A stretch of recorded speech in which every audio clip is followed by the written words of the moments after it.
Electric permittivity and dielectric constant are important concepts in electrostatics. Electric permittivity is a measure of a material's ability to store electric charge.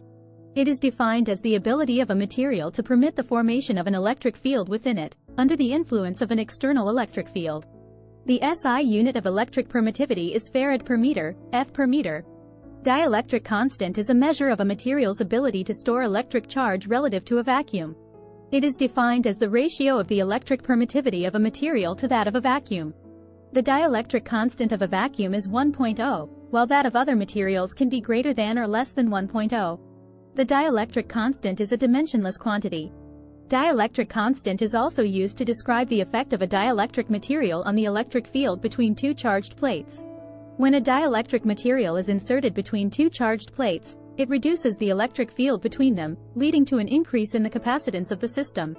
Both electric permittivity and dielectric constant are important concepts in the study of capacitance and the behavior of electric fields in different materials.